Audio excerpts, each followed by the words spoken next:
श्रीराम श्रीराम श्रीराम श्रीराम श्रीराम श्रीराम श्रीमन्महागणाधिपतये नमः। श्री सरस्वत्यै नमः। श्री गुरुभ्यो नमः। सर्वदेवेभ्यो नमो नमः। वक्रतुंड महाकाय सूर्यकोटिसमप्रभ निर्विघ्नं कुरु मे देव सर्वकार्येषु सर्वदा। गुरुर्ब्रह्मा गुरुर्विष्णुः गुरुर्देवो महेश्वरः गुरुः साक्षात् परब्रह्म तस्मै श्री गुरवे नमः। मूकं करोति वाचालं पङ्गुं लङ्घयते गिरिं यत्कृपातमहं वन्दे परमानन्दमाधवं। जय जय राम कृष्ण हरे, जय जय राम कृष्ण हरे हरे, जय जय राम कृष्ण हरे हरे, जय जय राम कृष्ण हरे हरे, जय जय राम कृष्ण हरे राम। गोवर्धन धर गोपालन रत, गोवर्धन धर गोपालन रत, गोकुल संकट हारी, जय जय राम कृष्ण हरे रामा। जय जय राम कृष्ण हरे।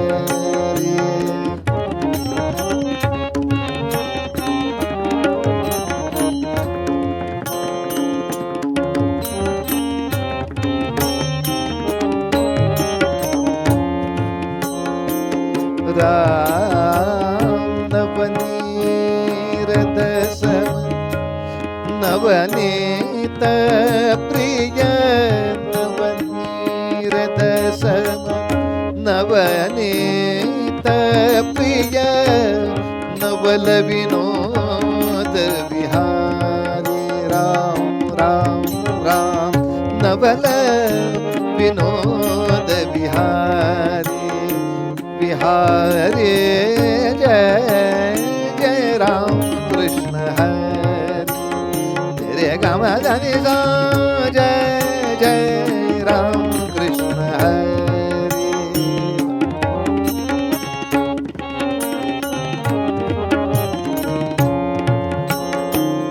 राम दुर्वासोनुत दुःख विमोचक, दुर्वासोनुत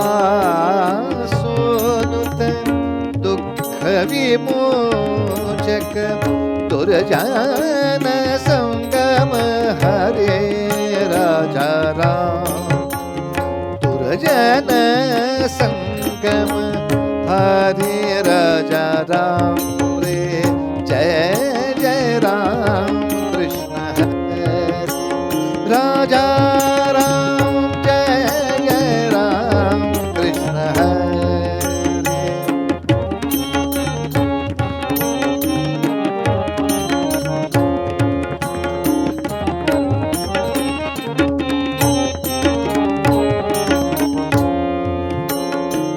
रामा शरणा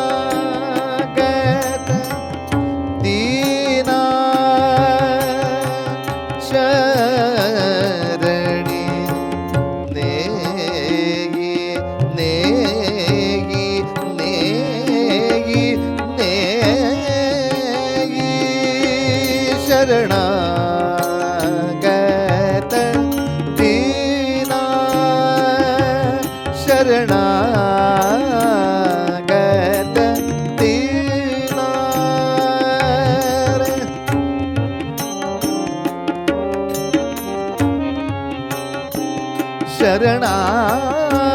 शरणागत दीना चरणी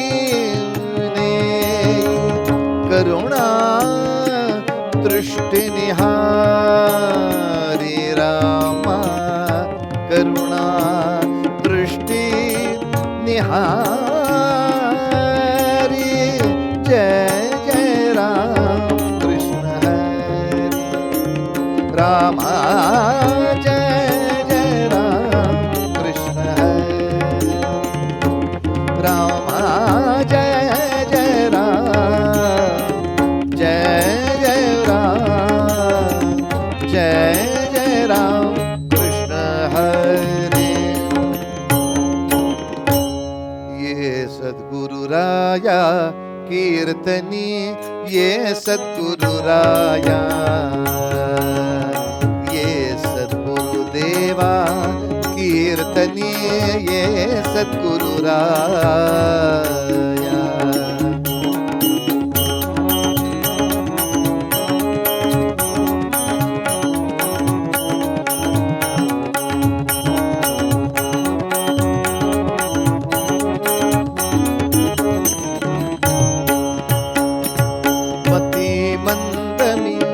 काहीच नेणू मती मंदमी काहीच नेणू सांख्य अथवा न्याया ओ सांख्य अथवा न्याया कीर्तनी ये सद्गुरु राया ये सद्गुरु देवा कीर्तनी ये सद्गुरु राया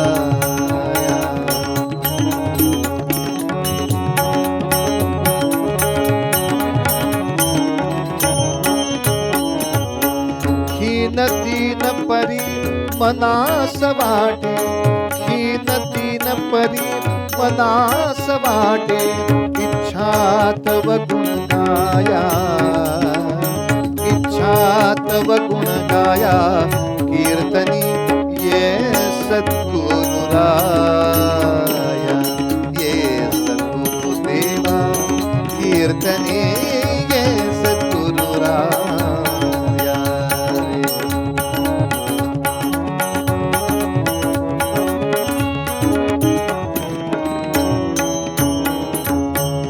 जनार्दन सद्गुरु ते विनवी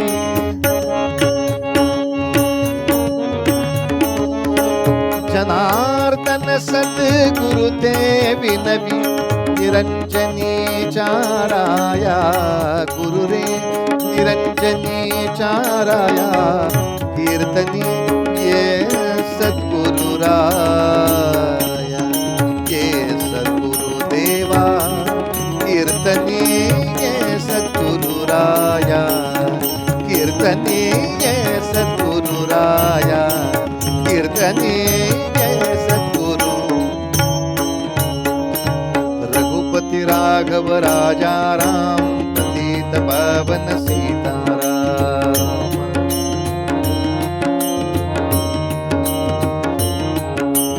रघुपति राघव राजा राम पतित पावन सीताराम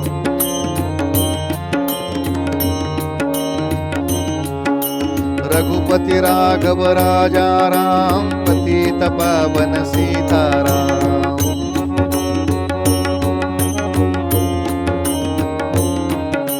रघुपति राघव राजा राम पतित पावन सीताराम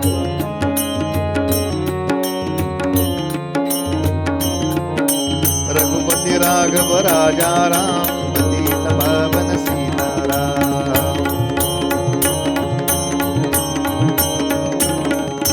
रघुपति राघव राजा राम पतित पावन सीताराम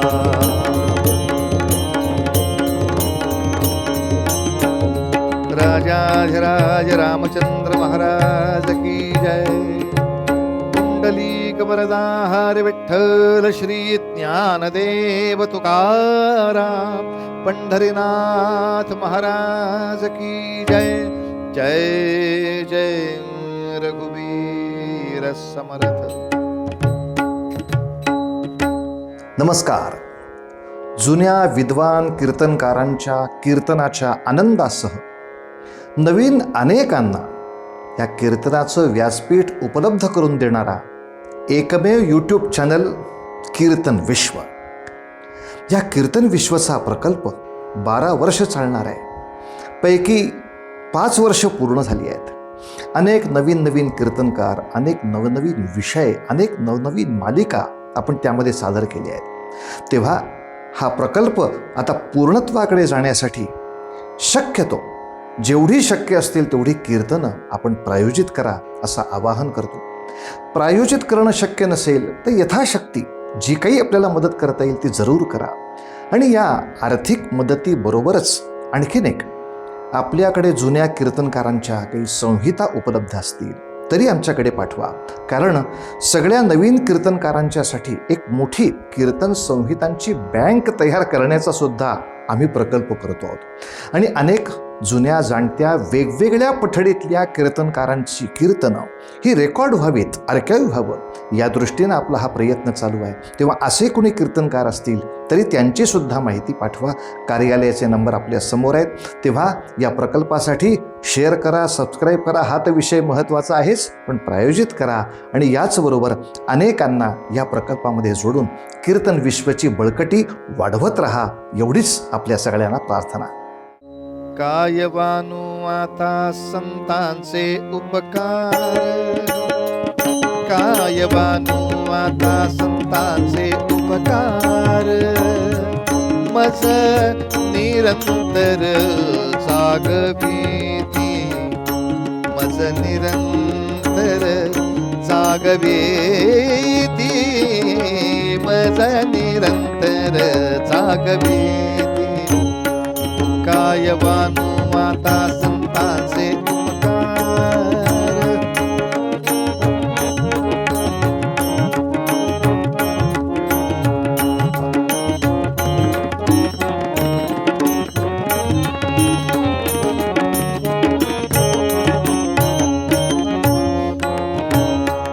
काय द्यावे त्यासी भावे उतराई, काय द्यावे त्यासे भावे उतराई, ठेविता हा पाये जीव थोडा, ठेविता हा पाये जीव थोडा, ठेविता हा पाये जीव थोडा. सहज बोलणे हित उपदेश,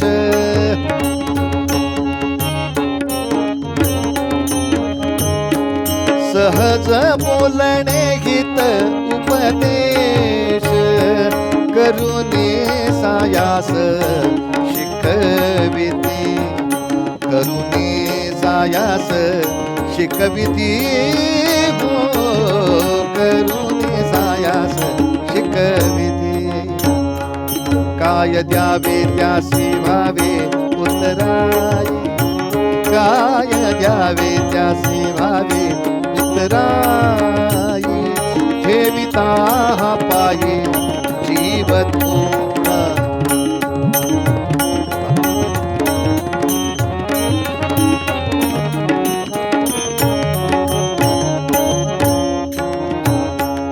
तुका म्हणे वत्सधेन विचा पोटी, तुका म्हणे वत्सधेन विचा पोटी, तैसे मज येती सांभाळीत, तैसे मज येती सांभाळीत, तैसे मज येती सांभाळीत. काय द्यावे त्यासी भावे उतराई, काय द्यावे त्यासी भावे उतराई, ठेविता हा पाये जीव थोडा, ठेविता हा पाये जीव थोडा, ठेविता हा पाये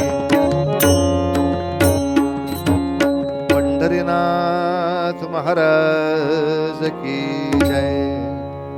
काय वानू आता संतांचे उपकार, मज निरंतर जागविती. काय द्यावे त्यासी भावे उतराई, ठेविता हा पायी जीव थोडा. सहज बोलणे हित उपदेश, करुणी सायास शिकविती.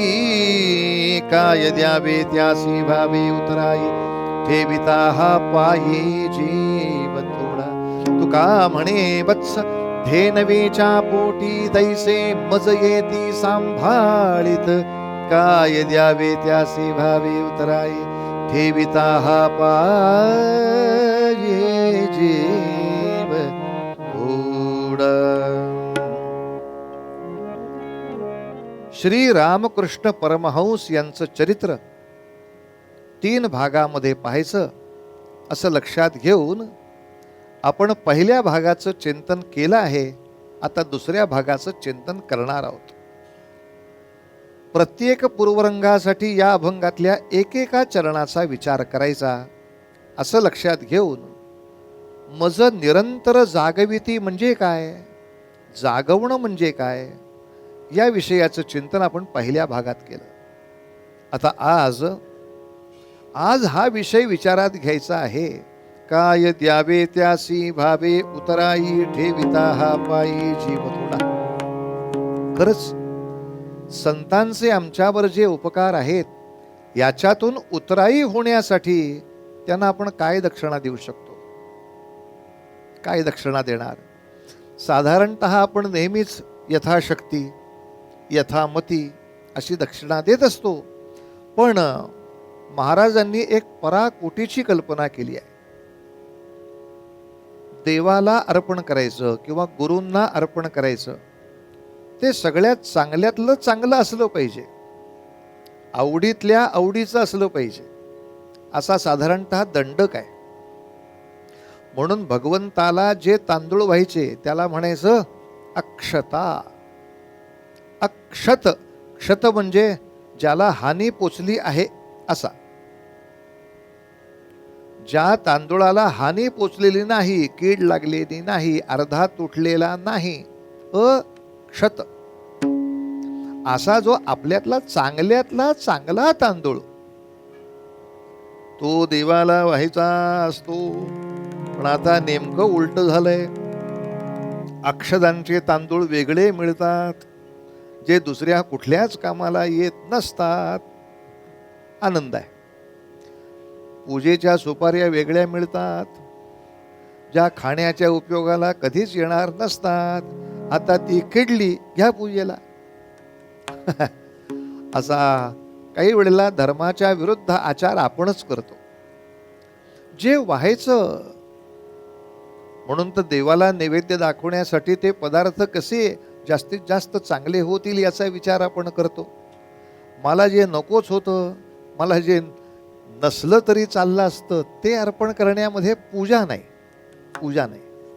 नाही तर एखाद्या मनुष्याला जर सांगितलं,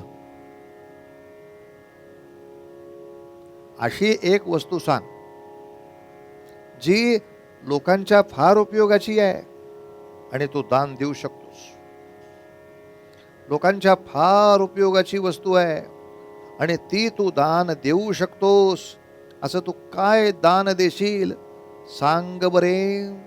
आमच्याकडचा लबाड माणूस पटकन सांगतो, सगळ्यांच्या उपयोगाची वस्तू जी मी नक्की तुम्हाला दान देऊ शकतो ते म्हणजे एरंडेल तेल. पांडुरंग हरी वासुदेव हरी पांडुरंग हरी. एरंडेल उपयोगाचं आहे, पण ते आवडीचं आहे काय, आपल्याला नाहीतरी आवडत नाहीच.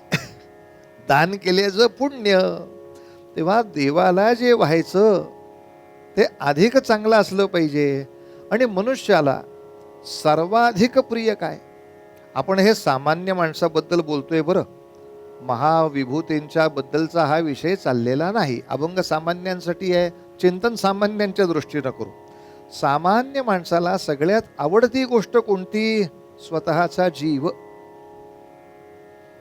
ती प्रसिद्ध कथा आहे की तो बादशहा म्हणतो बिरबल, अरे जीव नाही प्रत्येकाला आपलं अपत्य आवडणार. आता सामान्य परीक्षा आहे. ते म्हणले बघूया गंमत. एक माकडीण आणि तिचं पिल्लू सोडलं तलावात आणि हळूहळू तलाव भरायला सुरुवात केली पाण्याने.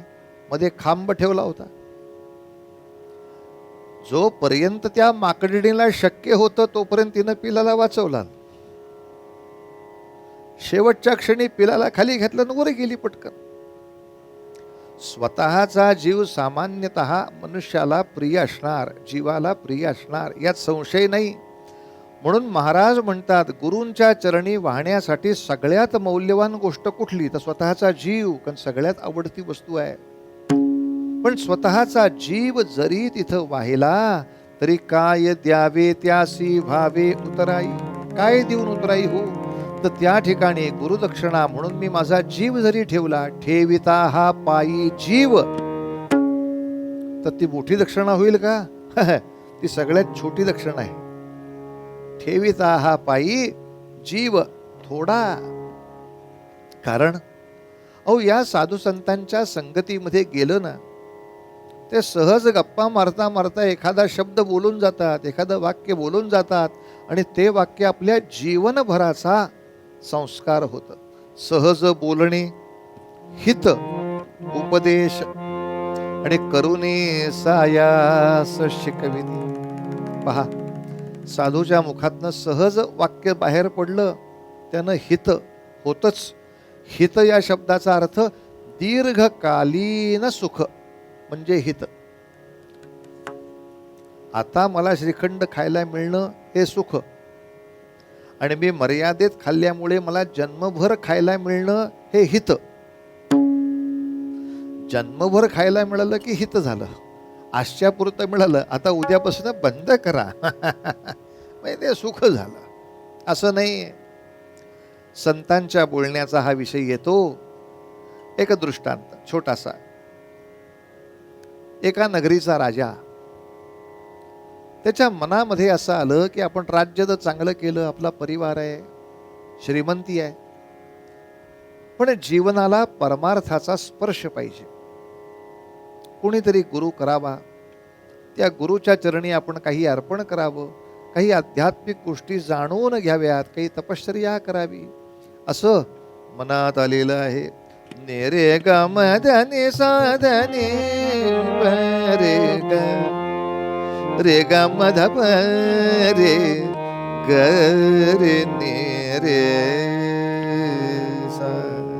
मनामध्ये शुद्ध भाव आला की एखाद्या सद्गुरूंच्या समोर जाऊन आपण काही शिकावं. नम्र भाव गुरु पाये मम हा. नम्र भाव गुरु पाये मम हा. नम्र भाव गुरु पाये मम हा. नम्र भाव हा. नम्र भाव हा. नम्र भाव गुरु पाये मम हा. व्यक्त करीत अजी प्रेमे शुभतिनी. व्यक्त करीत अजी प्रेमे शुभतिनी. नम्र भाव गुरु पाये मम हा.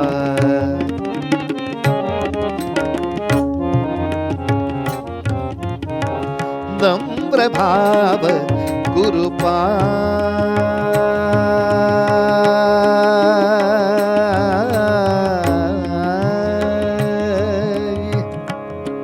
मम हा.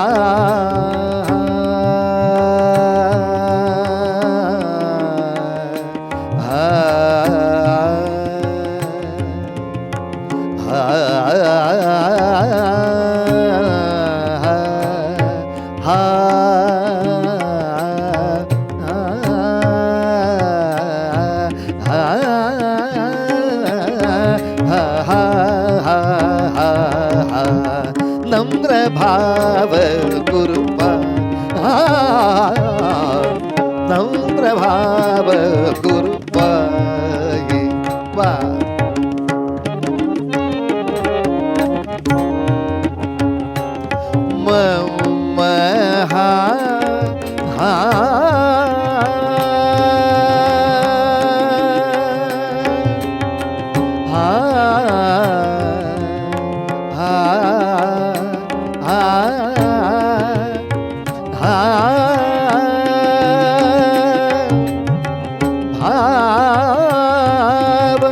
नम्र भाव गुरु पायी मम हा मज भवती सुख सारे जमले मज भवती सुख सारे मधसा गमदसा सा गमदसा मज भवती सुख सारे जमले मज भवती सुख सारे जमले सारे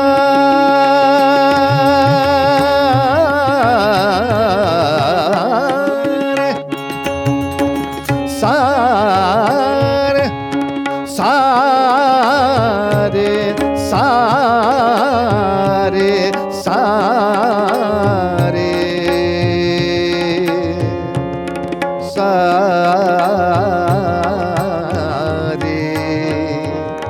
गरे गरे गरे गरे गरे गरे गरे गरे सारे गरे गरे गरे गरे गरे गरे गरे मग मग मग मग मग मग मग मग धम धम धम धम धम धम मनी धनी धनी धनी धनी धनी धनी धनी मसा मजा गमसा मज भवती सुख सारे जमले गुरु नमना बिण वाया गेले गुरु नमना बिण वाया गेले मुदन माते अन्य उपाये मुदन माते अन्य उपाये नम्र भाव गुरु पायी मम हा नम्र भाव गुरु पायी मम हा नम्र भाव गुरु पायी नम्र भाव गुरु पायी नम्र भाव गुरु पायी नम्र भाव गुरु पायी ओ गुरु पायी सद्गुरुनाथ महाराज की जय. जरा लोकांना आवडतं म्हणून गायन केलं, पण सगळ्यांना एक प्रार्थना आहे. साधारणतः आता 12, 15, 20 वर्ष जे लोक कीर्तन करतायत त्यांचं गाणं त्यांचं निरूपण एका विशिष्ट योग्यतेला आलेलं असतं, ते तसं होणार. पण तोच चष्मा डोळ्यासमोर घालून नवीन लोकांचं कीर्तन ऐकू नये. प्रत्येकच जण लहानाचाच मोठा होत असतो आणि त्या लहान असताना त्याला प्रोत्साहन देण्यातच गंमत आहे. त्याला मोठ्या माणसाशी तुलना करून खच्ची करण्यामध्ये वेडेपणा आहे. आणि एवढ्याचसाठी गेली 2 वर्ष अनेक प्रथितयश कीर्तनकारांना समोर दिल्यानंतर यावर्षी हेतुतः निम्म्याच्या वर कीर्तनकार हे विद्यार्थी घेतले आहेत. तेव्हा विद्यार्थ्याचं कीर्तन ऐकताना अरे ते बुवा गातात तसं हा गात नाही, हा क्रायटेरिया लावायचा नाहीये महाराज. मुळात आपण 2 परिमाणं वेगळी घेतली आहेत. एक म्हणजे ते विद्यार्थी असले तरी ते सातत्याने वेगळा विषय मांडणार आहेत. बरं, हा विषय काही त्यांच्या रोजच्या चर्चेतला नाही, ते नवीन तयार करून मांडणार, म्हणजे किमान नवीन निर्मितीची त्याचा उत्साह. मग त्याच्या परिमाणाप्रमाणे त्याचं असलेलं गायन, त्याचं असलेलं निरूपण, याच्यामध्ये काही कमी हवं असेल ते सूचना करणं योग्य आहे की बुवा असं पण करा बरं का, असं पण करा बरं का. पण प्रतिक्रिया करताना हे गायला ऐकायला हे मानवतेला घातक आहे. अहो, कोणाचं लेकरू जन्माला आल्या आल्या पळालं सांगा. कीर्तन विश्वसारखा एक मोठा प्लॅटफॉर्म आपण या सगळ्या कीर्तनकारांना देतो आहोत आणि त्या योगाने ह्या सगळ्या कीर्तनकारांना आपल्यापर्यंत आपण पोचवतो आहोत. ज्यायोगे हळूहळू असं करता करताच ते प्रथित यश होणार, तुमचा त्यांचा संपर्क वाढत राहणार. तेव्हा आज मुद्दाम जवळजवळ 50 नवीन विद्यार्थ्यांना यावर्षी कीर्तन विश्वच्या व्यासपीठाने एक फार मोठं स्थान दिलं आहे. त्यांची कीर्तन ऐकताना त्यात नवीन काय होतं ते ऐका. गाण्याची सूचना करू शकता, असं असावं असं नसावं, काही फारच गात बसतील, एवढं नको बुवा गाणं म्हणाल, काही फार कमी गातील, एवढं कमी नको, हे मान्य. पण ह्यांना कशाला कीर्तन करायला लावलं? हो, प्रत्येकच पोर बाबा बाबा बाबा बाबा असं म्हणतच हळूहळू बोलणार आहे, तो ह्याला का बोलायला लावलं? असं काय करू नये. तेव्हा वेगळ्या दृष्टीनं कीर्तनांकडे पहा, वेगळ्या विषयाच्या दृष्टीनं पहा आणि त्या कीर्तनकारांना यथाशक्ती प्रोत्साहन द्या. म्हणजे उद्याच्या पिढीला हे 100 कीर्तनकार जास्तीचे मिळतील आपल्याला. आज प्रत्येक मंदिरात कीर्तनकाराची गरज आहे. तुम्हाला सांगतो, एका रामनवमीच्या कीर्तनासाठी 100 पत्र येतात, त्यातल्या एका ठिकाणी आपल्याला जाता येतं, 99 ठिकाणी पाठवायचं काय? मग कीर्तन विश्वाचंच रामजन्मचं कीर्तन TV वर लावतात आणि फुलं उधळतात, काय करणार? अर्थात ती सोय म्हणून आपण केलीच आहे, त्यांना फुकट कॉपीराईटचा विषयच नाही. कोणी कुठलंही कीर्तन लावू शकतं, देवळामध्ये शो करू शकतं, प्रश्न तो नाही आहे. नवीन पण कीर्तनकार घडले पाहिजेत, या दृष्टीने एक छोटासा प्रयत्न आपण करतोय. आपण सगळे त्याला उत्तम प्रतिसाद द्याल यात संशय नाही. मूळ विषयाकडे येतो. त्या राजाला असं वाटलं, मज भवती सुख सारे जमले, सगळं सुख माझ्यापाशी आहे, पण गुरु न मना विण वाया गेले. सद्गुरूंचा स्पर्श नाही तर त्या संपत्तीला काही अर्थ नाही. मोदन माते अन्य उपाये, अन्य उपायाने मला आनंद प्राप्त होत नाही, काय करू? म्हणून अरण्यामध्ये गेला, आपल्या गुरुचा शोध करतोय. तेवढ्यात एक सरोवर दिसलं छान पाण्याचं. त्या सरोवराच्या पलीकडे झोपडी होती. झोपडीच्या दारामध्ये एक ऋषी बसलेले. हा सरोवराच्या या कडेला उभं राहून पाहतोय. काय तेजस्वी ऋषी आहे, वा वा. पण ते काय उपासना करतात ऐकूया. तशी उपासना आजच्या दिवस आपण करूया, मग उद्या भेटूया. चांगला संकल्प आला आणि त्या ऋषींनी त्या सरोवरामध्ये बसलेल्या एका बगळ्याला उद्देशून काव्य म्हटलं. ते काही उपासनेतलं नव्हतं. एक बगळा उभा होता पाण्यात निश्चल. लोकांना वाटेल काय समाधी साधली आहे, पण साधूला माहिती आहे हा निश्चल का उभा आहे. पाण्यामध्ये हालचाल झाली की माशांना कळतं इथं कोणतरी आहे. मासे फसले पाहिजे म्हणजे पकडता येतील. आणि दर 2-3 मिनिटांनी तो शेजारच्या दगडावर चोच घासायचा पाण्यात बुडवून. का? तर त्याची धार कमी होऊ नये. तो सारखा चोच घासतो म्हटल्यावर काही लोकांना वाटेल हा ब्युटीबद्दल जरा सजग दिसतोय. ते सौंदर्यासाठी नाही आहे, ते धार मिळण्यासाठी आहे. हे साधूला माहिती आहे. म्हणून त्या बगळ्याकडे बघून सहज बोलणे हा उपदेश नव्हता, सहज बोलणे. ते सहज म्हणाले, घिस घिसावे घिस घिसावे ऊपर लगावे पाणी. हे बगळ्या, चोचा घासतोयस, घिस घिसावे घिस घिसावे ऊपर लगावे पानी, लेकिन तेरे मन में क्या है वो मैंने पहचाने. त्या राजाला असं वाटलं की हाच बहुतेक उपासनेचा मंत्र आहे. त्यामुळं त्या क्षणापासून घरात जाईपर्यंत अखंड जप, घिस घिसावे घिस घिसावे ऊपर लगावे पानी, लेकिन तेरे मन में क्या है वो मैंने पहचाने. काय भजन आहे, अखंड भजन. दुपारी जेवताना ते, संध्याकाळी दिवे लागणीला ते, रात्रीच्या झोपेमध्ये तेच, सकाळी उठला तेच. अहो, सकाळी उठल्यानंतर आपल्याला न्हाव्याकडे जावं लागतं असं करायला, पण राजांच्याकडे न्हावी येतात. असा तो न्हावी आला होता. त्यांनी पाट मांडलेला होता. पाटावरती राजा बसलेला होता. न्हाव्याने लोखंडाचा वस्त्रा काढला. तो चांदीच्या वाटीमध्ये पाणी होतं, त्या पाण्यात बुडवला. त्या वस्त्र्याला नीट धार लागली पाहिजे म्हणून दगड एक छान आणलेला होता, त्याच्यावर वस्त्रा घासला आणि इकडे राजा चाललाय जप घिस घिसावे घिस घिसावे ऊपर लगावे पानी लेकिन तेरे मन में क्या है वो मैंने पहचाने. ऐकल्या बरोबर वस्त्रा गळूनच पडला. त्या न्हाव्याने साष्टांग दंडवत घातला आणि म्हणाला, महाराज तुम्ही अंतर्ज्ञानी आहात हे मला माहीत नव्हतं. इथे कोण अंतर्ज्ञानी आहे? आता झाकली मूठ 1.25 लाखाची आपली.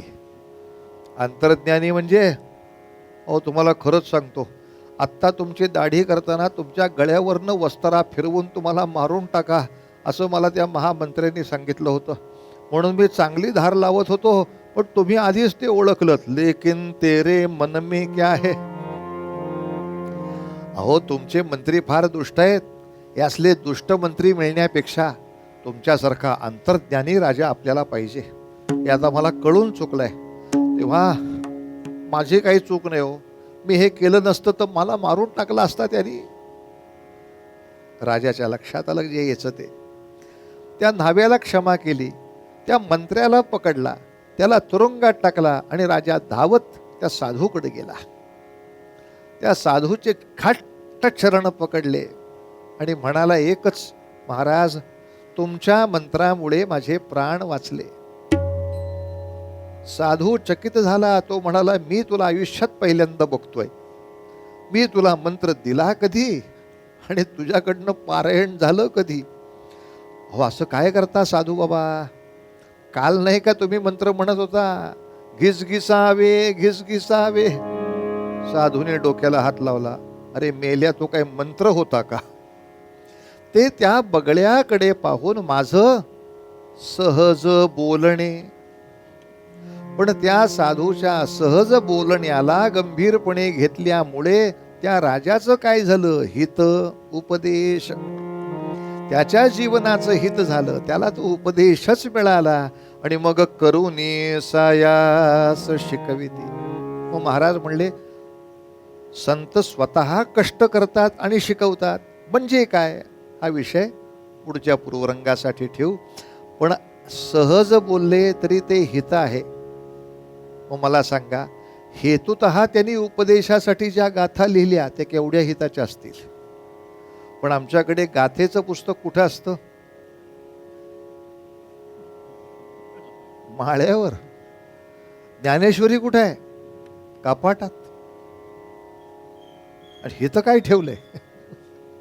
अरे ही महत्वाची पुस्तकं टिपॉयवर पाहिजे.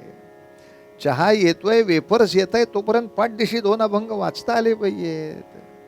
मनाच्या श्लोकाचं पुस्तक हरिपाठात खिशातच पाहिजे. एसटीला वेळ लागला की सुरू, देवाची द्वारी उभा क्षणभरी. चांगलं नसल्यामुळं मग भलतं काहीतरी सुरू होतं. पांडुरंग हरी वासुदेव हरी. तेव्हा जे हेतुतः आमच्या हितासाठी ते बोलले आहेत, हे वाङ्मयाच्या रूपानं, ग्रंथाच्या रूपानं आपल्या जवळ आहे. त्याचा लाभ आपण घेत राहिलं पाहिजे. अरे ते सहज बोलले तरी आपल्याला हित येतं, तर हेतुतः बोलले असतील तर केवढं हित होईल. असो, करुणी सायास शिकविती म्हणजे काय हो, हे पुढच्या भागामध्ये पाहू. सांप्रत आहे या अभंगाचं स्मरण. काय वानू आता संतांचे उपकार, काय वानू आता संतांचे उपकार. मज निरंतर जागविती, मज निरंतर जागविती, मज निरंतर जागविती. काय द्यावे त्यासी भावे उतराई, काय द्यावे त्यासी भावे उतराई. ठेविता हा पायी जीव थोडा, ठेविता हा पायी जीव थोडा, ठेविता हा पायी जीव थोडा. हो काय द्यावे त्यासी भावे उतराई, काय द्यावे त्यासी भावे उतराई. ठेविता पायी जीव थोडा, ठेविता पायी जीव थोडा, ठेविता पायी जीव थोडा, जीव थोडा, जीव. पंढरीनाथ महाराज की जय. परंपरेप्रमाणे थोडा वेळ भजन करूया छानपैकी आणि मग रामकृष्ण परमहंसांच्या जीवनातील पुढील चरित्र भागाचं श्रवण करूया. रघुपती राघव राजा राम पतित पावन सीताराम. रघुपती राघव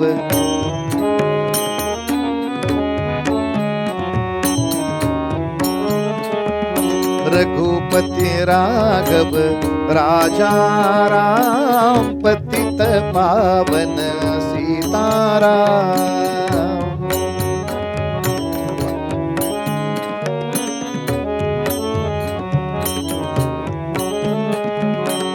रघुपती राघव राजा राम पतित पावन सीताराम.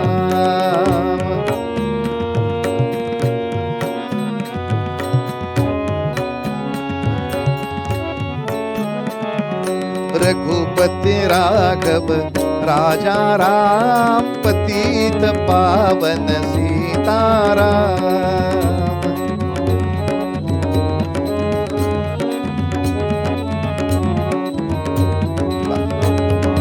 रघुपति राघव राजा राम पतित पावन सीताराम.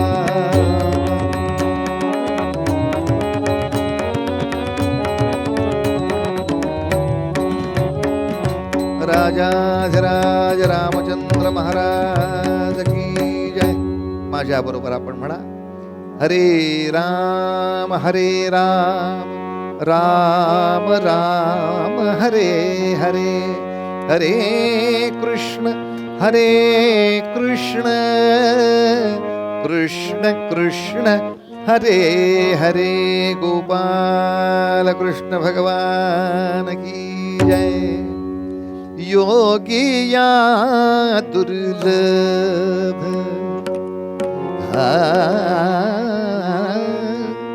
योगिया दुर्लभ तुम्या देखिला साजणी, तुम्या देखिला साजणी, तुम्या देखिला साजणी.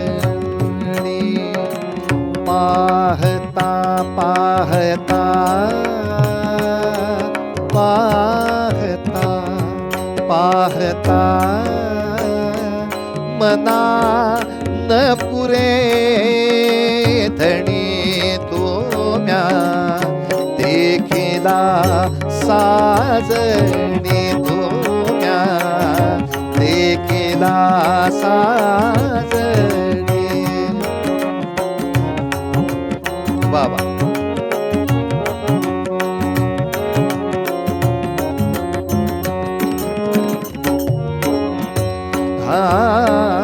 योगिया दुर्लभ. बंगालमध्ये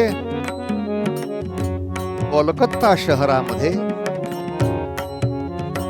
सुंदर असा प्रशस्त गंगेचा घाट. या गंगेच्या घाटावर एक असा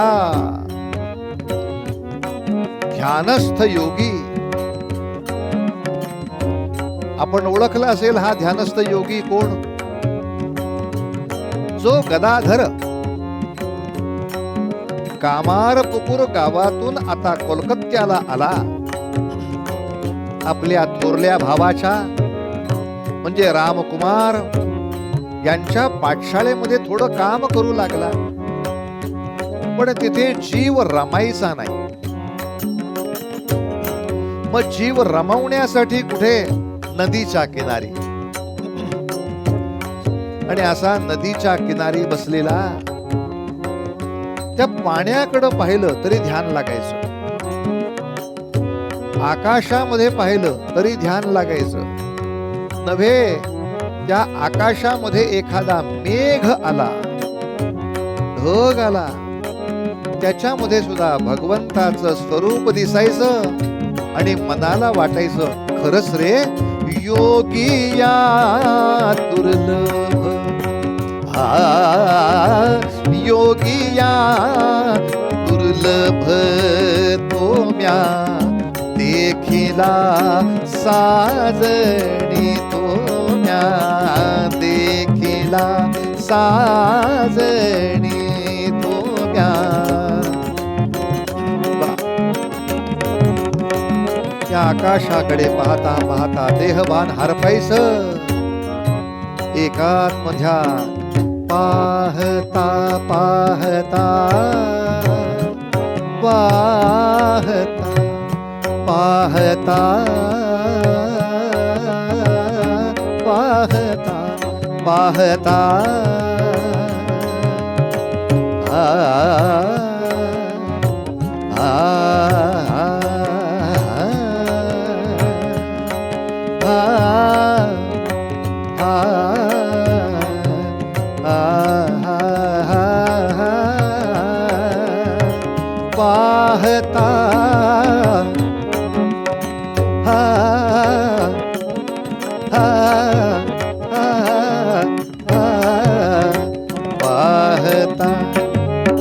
पाहता पाहता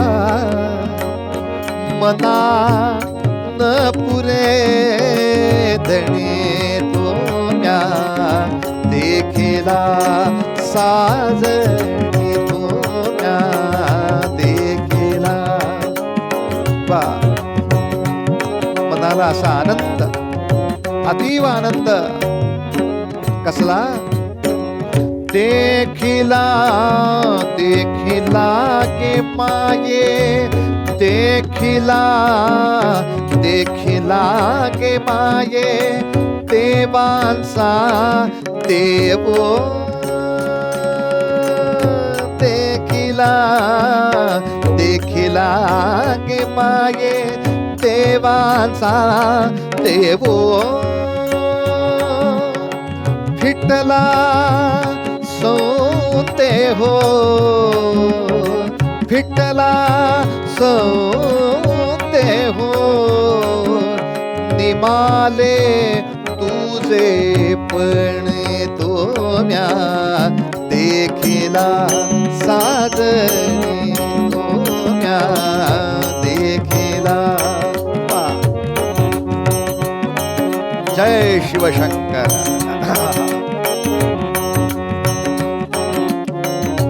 साधा डेरेदार वृक्ष दिसला, लागलं ध्यान.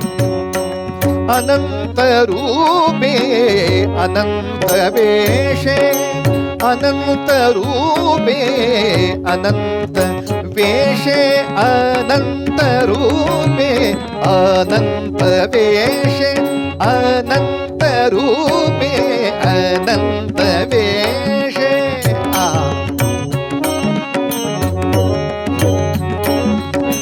पधनि द पम गरे सा, पधनि द पधनि द पधनि द पधनि द पम गरे सा.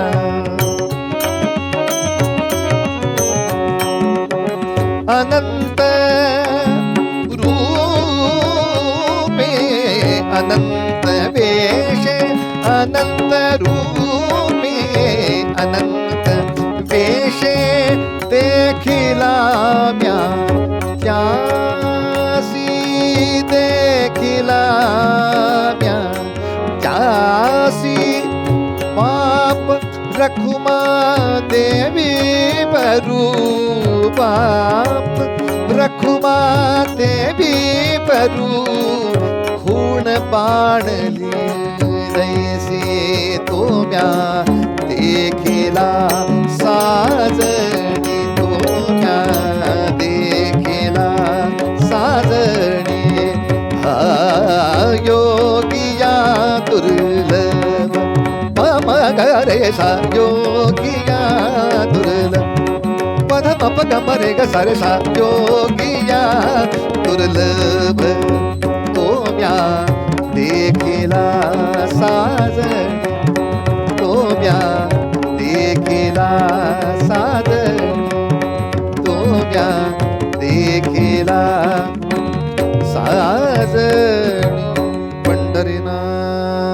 नाथ महाराज की जय.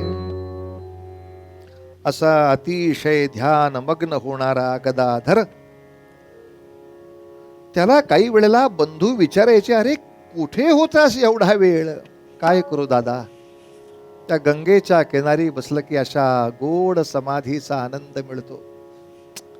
काय या माझ्या भावाचं करावं, काय या माझ्या भावाचं करावं. अशा वेळेला गदाधरांनी सहज सांगितलं, दादा दादा, आता गंगेवरनं येताना मी एक फार छान दृश्य पाहिलं. काय रे? असा 5-6 मंदिरांचा परिसर आहे. मध्येच असं मोठं सुरेख मंदिर आहे. तो परिसर मला फार आवडला दादा. असं वाटलं तिथे जाऊन तप करावं. थोरले बंधू रामकुमार यांच्या लक्षात आलं काय ते परिसर प्रकरण आहे. त्यांनी माहिती काढलीच. कोलकात्यामध्ये बराच काळ होते, त्यामुळं अनेक लोकांच्या ओळखी पाळखी होत्या. आणि त्यात असं लक्षात आलं, कोलकात्यामध्ये असलेली एक अत्यंत श्रीमंत अशी स्त्री म्हणजे राणी रासमणी. दुर्दैवाने हिच्या वयाच्या 40व्या वर्षीच तिचा पती निवर्तला. त्यामुळे बिचारी तीर्थयात्रेला निघाली. पण तीर्थयात्रा करता करता तिला देवीचा संकेत झाला की बाई ग, इकडं तिकडं फिरू नको, कोलकात्यामध्येच गंगेच्या किनारी उत्तम अशा देवी मंदिराचं निर्माण कर. हा संकेत लक्षात घेऊन त्या काळात 1800 काळामध्ये 9 लाख रुपये खर्च करून मंदिरं बांधली होती. काय नवकोट श्रीमंत. या राणी रासमणींना एक जावई पण होते. त्या जावयांचं नाव मथुर बाबू. हे जावई त्यांच्याबरोबर विश्वस्त, त्या मंदिराची व्यवस्था पाहणारे असे होते. मुख्य मंदिर होतं ते देवीचं. पण आपल्याकडे एक मंदिर बांधायची प्रथा नाही. बाजूनं आणखीन पंचायतनप्रमाणे 4 मंदिरं तरी पाहिजेत. नाही, छानपैकी 4 काय 6 मंदिरं बाजूला असा मोठा परिसर बांधला होता. गोपाळकृष्णाचंही एक मंदिर होतं. आणि या राणी रासमणीला या मंदिरामध्ये एक पुजारी हवाच होता. रामकुमारांनी तिथे चौकशी करेपर्यंत याला गॉड्स पोस्टिंग असं म्हणतात. भगवंतानी काही ठिकाणी तुमची नियुक्तीच केली आहे. अनायासे योग असा जुळून आला की आमच्या त्या गदाधराला म्हणजे माझ्या धाकट्या भावाला हा परिसर फार आवडला. या दक्षिणेश्वरीची म्हणजे या देवीची आराधना करावी असं त्याच्या मनात आलंय. अनायासे त्याला मंत्र फार छान येतात, पूजा फार छान करतो, पूजेमध्ये ध्यानमग्न होतो. लक्षात घ्या, डाळ भाताची विद्या म्हणजे हे हिशोब ठिशोब त्याला नको होते, पण बाकी मंत्र, स्तोत्र आणि सगळे बाकीचे धार्मिक विधी यामध्ये पारंगत होता. बरं, संस्कृत पाठशाळेच्या मध्ये काम करत असताना जे जे श्रवण केलंय ते सगळं मुखोद्गत आहे. असा माझा भाऊ आहे, त्याला इथे सेवा करायला द्याल का? राणी रासमणींना सुद्धा आनंद झाला. मथुर बाबूंना त्याहीपेक्षा आनंद झाला. कारण लक्षात घ्या, या चरित्रामध्ये असा विलक्षण योगायोग आहे की मथुर बाबू म्हणजे जावई बापू हे सुद्धा आध्यात्मिक साधना करणारे होते. मंदिराचे विश्वस्त सुद्धा आध्यात्मिक साधना करणारे होते. त्यामुळे त्यांना त्या साधनेतला माणूस कोण आहे, त्याची उंची काय आहे कळत होतं, समजत होतं. जसं गदाधर आले तसं याला एकट्याला ठेवण्यात काही अर्थ नाही. हे महाराज कुठे ध्यान लावून बसतील आणि काय होईल त्याचा नेम नाही. यांच्या सोबतीला कुणीतरी दिला पाहिजे. आणि सोबतीला देण्यासाठी म्हणून त्यांचा भाचा, कुणाचा? गदाधराचा, म्हणजेच रामकुमारांचाही ना, म्हणजे त्यांचा भाचा, जो काय छान नाव आहे तो एकेकाची. हे रामकुमार काय, हे गदाधर विष्णूचं नाव आहे. हे विष्णू काय, भाच्याचं नाव हृदयराम. वा रे वा, नाव एकेकाची. हृदयराम तो यांच्या सोबतीला बरोबरीनं राहिला. आणि आता मात्र दक्षिणेश्वरीची ती पूजा अशी काही सुरू झाली, अशी काही. पूजनाबरोबरच लहानपणापासून जे ध्यानाचे विधी, अष्टसात्विक भाव कशाने जागे होतात ते विधी, हे सगळे माहीत असल्यामुळे आता खऱ्या अर्थानं यथाविधी उपासना झाली. पूर्वी माहीत होतं पण पाठशाळेची कामं सांभाळून करायला लागायचं. आता पूर्ण वेळ सकाळची पूजा झाली की ती प्राणायाम प्रक्रिया, ती ध्यान प्रक्रिया, ती योग प्रक्रिया, 8-8 तास त्या साधनेमध्ये महाराज. आणि नुसती वृक्ष साधना नाही, वृक्ष नाही, त्याच्यामध्ये जिव्हाळा असा होता, त्यामध्ये प्रेम असं होतं की मी एवढी साधना करून सुद्धा देवी मला तू सगुण साकार दर्शन देत नाहीस ना, म्हणून ढरढसा रडायची रात्री. सारे ग ग रे सा, सारे ग मद धम ग रे ग. हमसून रडायची. का ग आई मला भेटत नाही, का ग आई मला दर्शन देत नाही. रामकृष्ण लीलामृत ग्रंथामध्ये तर असं लिहिलंय, काही वेळेला त्या रडताना एवढा आवेग यायचा, छातीमध्ये कळा यायच्या, दुखणं खूप लांब आहे, कळा यायच्या, वेड्यासारखे फरशीवर गडबडा लोळायची. महाराज, भावनेची तीव्रता तुम्हाला तिथपर्यंत लवकर पोचवते. जसं रामरायाने प्रसाद घेतला नाही, नैवेद्य घेतला नाही, तर शबरी जशी रोज दुःख व्यक्त करायची, का रे रामा आला नाहीस, का रे देवा आला नाही, तसं रामकृष्णांची तगमग तगमग तगमग इतकी की शेवटी त्यांनी एकदा देवीच्या हातातलं खडगच घेतलं. आता मला दर्शन दिलंच तर ठीक, नाही तर मान कापून इथं रक्त काढीन माझ्या नरड्यातलं, लक्षात ठेव. देवीला पंचायत हो, मी माझं नरड कापून इथे ठेवीन, देवी लक्षात ठेव. झडकरी निज रूप तावे गे माये, झडकरी निज रूप तावे गे माये, झडकरी निज रूप तावे गे माये. झडकरी निज रूप तावे गे, सदानंद वंदीन अंबिके, सदानंद वंदीन अंबिके. ध्यान तुझे दृढ राहू दे माये, ध्यान तुझे दृढ राहू दे माये, झडकरी निज रूप तावे गे माये, झडकरी निज रूप तावे गे माये.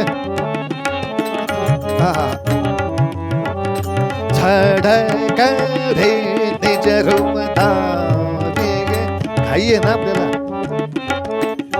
मात्रेच्या आधी उठायचं, त्यामुळे घाई आहे. झडकरी निज रूप, शाबास. झडकरी निज रूप तावे गे, सदानंद वंदीन अंबिके, सदानंद वंदीन अंबिके. ध्यान तुझे दृढ राहू दे माये, ध्यान तुझे दृढ राहू दे माये, झडकरी निज रूप तावे गे माये, झडकरी निज रूप. अष्टभुजा नटनाटक नागर, अष्टभुजा नटनाटक नागर, अष्टभुजा नटनाटक, अष्टभुजा. हा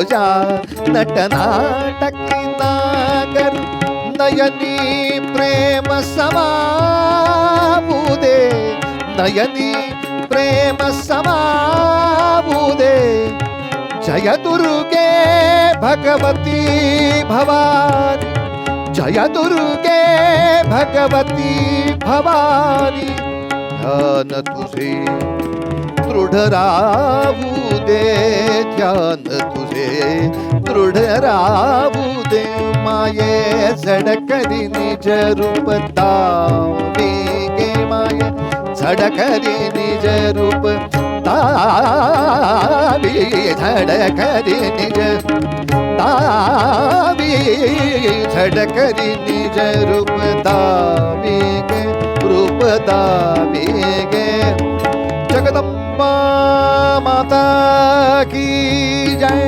हे खडग उगारलं आणि मस्तक आपटलं त्या क्षणी देवीच्या कृपेच्या अथांग सागरापर्यंत पोचले.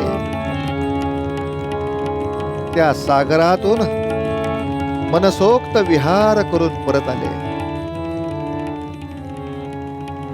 कृतार्थ दर्शन मिळालं.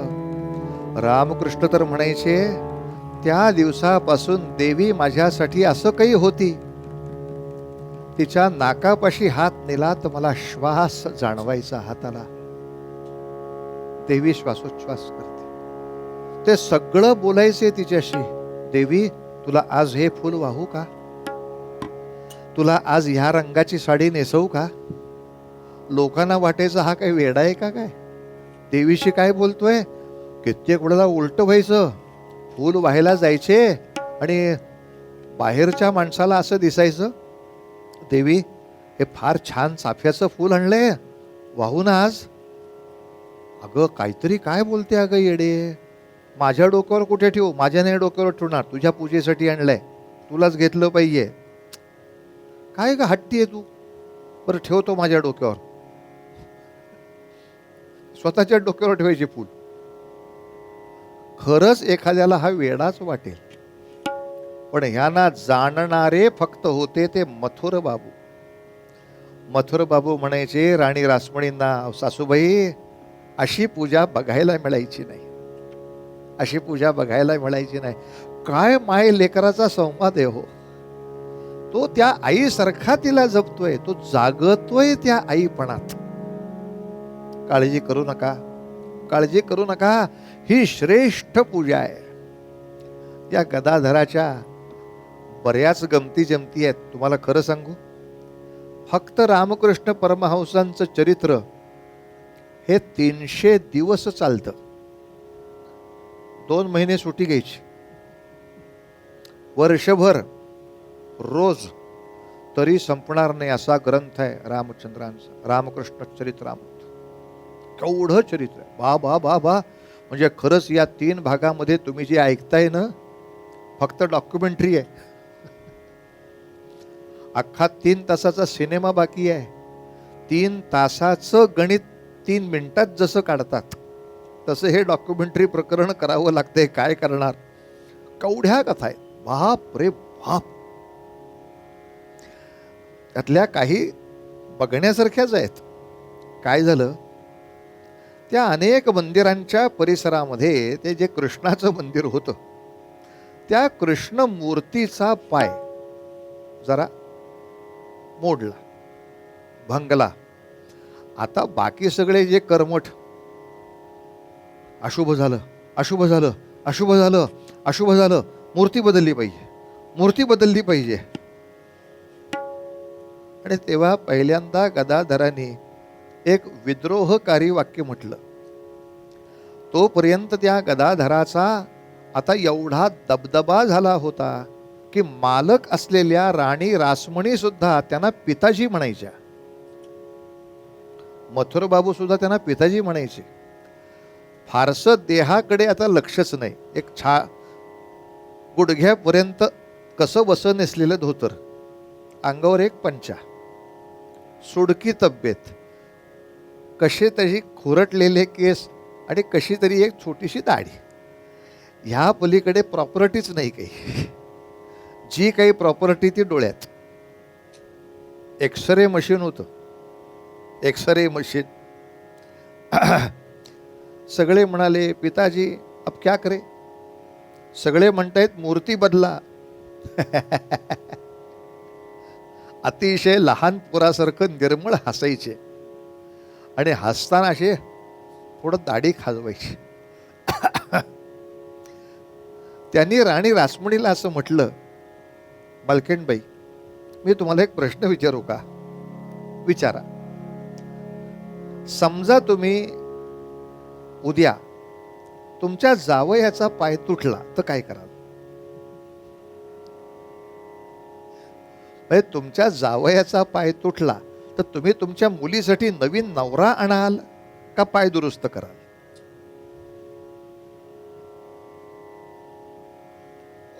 उत्तर देता येईना. अहो पण ते, अरे मला मूर्ती करता येतात, माझ्या मूर्ती कलेला तुम्ही शंका सुद्धा घेऊ नका.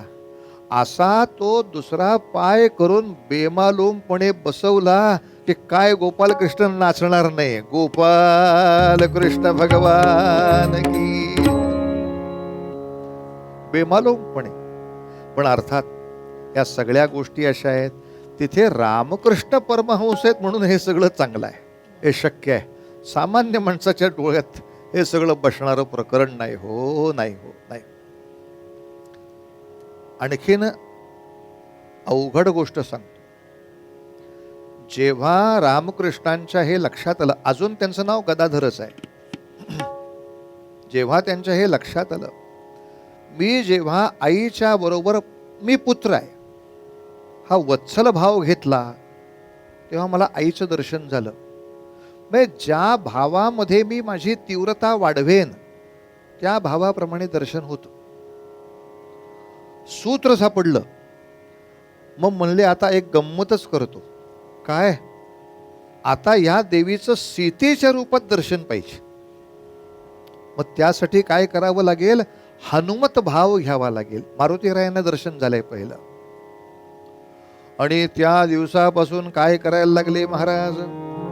माकडासारखंच जगायचं, झाडावरच राहायचं, धोतर असं मांडायचं की मागं शेपूट जाणवलं पाहिजे. चालताना सुद्धा माकडासारख्याच उड्या मारत चालायचं, कंदमुळं खायची, बसताना माकडासारखंच बसून. इतकं एक टोकाचं काम. आणि फक्त हे देह प्रकरण नाही, अखंड रामनाम. झोपेत सुद्धा ते माकडासारखं असं झोपलेलं ध्यान असेल तुला, श्रीराम श्रीराम श्रीराम श्रीराम. काय धारणा, काय धारणा. आणि आता रामकृष्ण तो अनुभव सांगतात की माझ्या योग्य भावाची तीव्रता झाल्यावर सीतामाईच्या रूपात आली आई, आली. आणि आली नुसती नव्हे, अशी झाकमक झाकमक झाकमक झाकमक झाकमक करत त्या मंदिरामध्ये आली. आणि रामकृष्ण अनुभव सांगतात, मी तिला नमस्कार करायला म्हणून खाली वाकलो, तो मुखाद्वारे माझ्या अंगातच शिरली. आणि मग कानात सांगितलं, तुझ्या कायमच्या निरलस हास्याच्या रूपानं मी तुझ्यातच आहे, काळजी करू नकोस आता. त्यामुळे ते कोणत्याही परिस्थितीत गोड हसतच राहायचे. ते स्मित सीता माऊलीनं दिलं. फार अवघड गोष्ट आहे महाराज. याच्याही पुढची एक गोष्ट केली. आता राधेच्या रूपात दर्शन पाहिजे. आता काय करायचं? मी राधेची मैत्रीण आहे असं वागायचं. तो एक वेगळा अखंड कालखंड ते स्त्रीसारखेच राहिले. जो भाव जशा रीतीनं मी तीव्र करीन, म्हणजे स्त्रीच्या पद्धतीनं दिनचर्या. एकदा तर राणी रासमणी फसल्या. त्या म्हणाल्या, कोण ही सुंदरबाई या ठिकाणी पूजा करते? जावई बापू म्हणले, बाई नाही येत, हे बुवा आहेत आमचे पिताश्री. काय सांगता? तो भाव एवढा शरीरामध्ये शिरला होता की लांबच्या माणसाला वाटावं, ओ हो हो हो हो, राधा सखी ती हीच अशा रूपामध्ये राधेच सुद्धा दर्शन ज्याने प्राप्त केलं असे हे रामकृष्ण परमहंस. वारे वा, वारे वा. म्हणून सांगतो, आता सांगताना मी अक्षरशः 5-5 मिनिटात सांगतोय, पण ही प्रक्रिया कशी झाली याचं वर्णन त्या लीलामृतामध्ये 2-2 अध्यायात आहे. विस्ताराने खरंच कुतूहल असेल त्याने ते वर्णन पाहायला हवं की त्या ठिकाणी भैरवी नावाची एक महान योगी आली होती. ती म्हणाली, गदाधरा, मला तुला तंत्र दीक्षा द्यायची, कारण बंगालमध्ये तांत्रिक लोक फार आहेत, मांत्रिक तांत्रिक. ते तुला त्रास देतील, ते उलटवता आलं पाहिजे. तुला तंत्र दीक्षा द्यायची आहे, देऊ, पण ते लहान पोर असं होतं. मी आईला विचारून येतो, आईनं सांगितल्याशिवाय मी करत नाही. इतकी एकात्म भावना. देवीला सांगून आली, देवी शिकू का ग मी? हो म्हणाली, शिकले. त्याच्यानंतर तोतापुरी नावाचे खरे पंजाबी पण नागा साधू असे त्या ठिकाणी आले. ते म्हणाले, तुला निर्विकल्प समाधी कशी आहे ती मला दाखवायची आहे. आईला विचारतो. आता कल्पना करा त्या हृदयरामची काय अवस्था होईल. त्या भाच्याला कशासाठी नेमला होता? मामावर लक्ष ठेवायला. मामा कधी बाई होतो, मामा कधी माकड होतो, मामा कधी तंत्र शिकत बसतो, मामा कधी निर्विकल्प समाधीमध्ये बसतो. काय करू काय या मामाचं? या तोतापुरी महायोग्यानं जे निर्विकल्प समाधी दिली आणि त्याला जाणीव करून दिली, युगायुगामध्ये अवतार घेतलेला जो राम आहे, युगायुगामध्ये अवतार घेतलेला जो कृष्ण आहे, तोच तू आहेस याची ओळख करून घे स्वतःला. आता तू आहेस राम कृष्ण परमहंस भगवान की जय. राम कृष्ण परमहंस. आता साधा हंस नाही, महासागरात विहार करणारा हंस. पण हृदयरामाने सगळ्यांना ही वार्ता सांगितली. परिणामतः आग्रहपूर्वक त्यांचा विवाह केला की लग्नानंतर तरी सुधारतील. पण विवाह केल्यानंतर रामकृष्ण सांगतात, त्या माझ्या पत्नीच्या, त्या शारदेच्या स्वतःच्या शरीरामध्ये सुद्धा मला साक्षात ती जगदंबा दिसायला लागली. आणि अशी दिसल्यानंतर तिला साष्टांग दंडवत घालून सांगितलं, बाई, आपला जो विवाह झाला, आपण जे एकत्र आलो ते सामान्य शृंगारासाठी नाही, एका विशिष्ट अध्यात्माच्या योग्यतेसाठी आलो. माझ्या साधनेबरोबर तू पण साधना करशील ना? आणि या साधनेमुळे सामान्य प्रपंच करतात त्यांची 8-10 मुलं तयार होतील. आपल्या या साधनेनं आपण या भारतवर्षाला उपयोगी पडतील अशी किती रत्न देऊ शकतो याचा अंदाज तुझा तू करायचा आहे. आणि खरंच शारदा माताने सुद्धा त्या सर्व कार्यामध्ये पूर्ण सहकार्य करायचं आश्वासन दिलं. ते आयुष्यभर पाळलं. त्या रामकृष्णांच्या त्या खऱ्या अर्थाने परमहंस झाल्या. अशा रीतीनं एक विलक्षण चरित्र आहे महाराज, विलक्षण आहे. आता खरंच या दोघांनी ठरवलं त्याप्रमाणे या भारतवर्षातल्या अनेक मोह पटलम नेत्रावर असलेल्या लोकांचं ते पटल उघडणारं एक प्रचंड मोठं शिष्य मंडळ याने कसं तयार केलं, काय पद्धतीनं तयार झालं, हा सगळा विषय आपण पुढच्या भागामध्ये पाहू. तोपर्यंत ह्या संतांनी ह्या तंत्रविद्या आत्मसात करणं सोपी गोष्ट नाही महाराज. या निर्विकल्प समाधीपर्यंत जाऊन पोचणं सोपं नाही. हनुमत भावानी साधारणतः ईश्वर दर्शन घेण्यासाठी शास्त्रामध्ये 42 भाव सांगितलेत. आणि कलकत्त्यामध्ये ही धर्मपरिषद बसली होती की रामकृष्णांना यातले किती येतात. तर धर्मपरिषदेनं निर्णय दिला होता 42च्या 42 भावामध्ये हा मनुष्य दर्शन घेऊ शकतो. या योग्यतेला पोचण्यासाठी किती कष्ट घेतली असतील, किती कष्ट सहन केले असतील, आणि हे सगळं आपल्या शिष्यांपर्यंत पोचवण्यासाठी किती त्रास केला असेल. म्हणून त्यासाठी म्हणायचं, करुणी सायास शिकविती हो, करुणी सायास शिकविती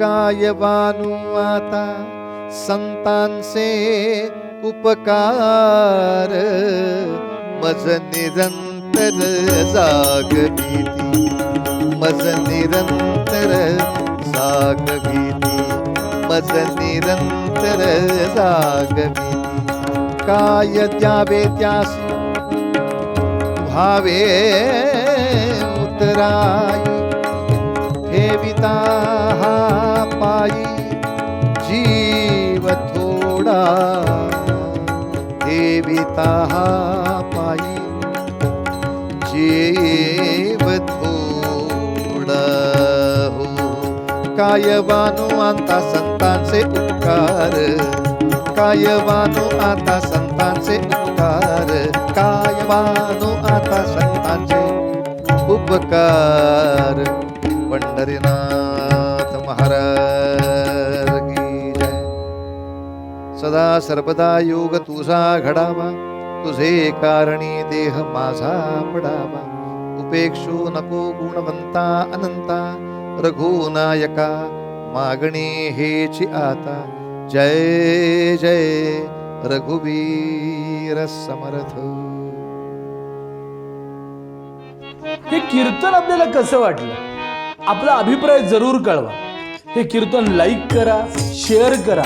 अधिकाधिक लोकांपर्यंत ही कीर्तनाची परंपरा पोहोचण्यासाठी आम्हाला सहकार्य करा. कीर्तन विश्व हे यूट्यूब चॅनल गेली 4 वर्ष अव्याहतपणे सुरू आहे. आपल्या सर्वांच्या मदतीनं सहकार्यानं कीर्तन विश्व यूट्यूब चॅनल अधिकाधिक लोकांपर्यंत पोहोचत आहे, लोकप्रिय होत आहे. मी आपल्या सगळ्यांना विनंती करतो की आपल्या क्षमतेप्रमाणे आपण प्रत्येकानं किमान एक तरी कीर्तन प्रायोजित करा. 61 साजरी करत असताना, 75 साजरी करत असताना, घरात नवीन बाळाचा जन्म झालाय, बारसं झालंय, कुठल्या तरी निमित्तानं कुलदेवताचे आशीर्वाद आपल्याला प्राप्त व्हावे अशा वेगवेगळ्या निमित्तानं एक तरी कीर्तन प्रायोजित करा आणि या कीर्तन विश्व प्रकल्पाला सहकार्य करा. हे एक ईश्वरी कार्य आहे. आपण सगळ्यांनी याच्यामध्ये सहभागी व्हावं आणि या परंपरेचं जतन करावं, संरक्षण करावं आणि संवर्धन करावं अशी मी आपल्या सगळ्यांना विनम्र प्रार्थना करतो.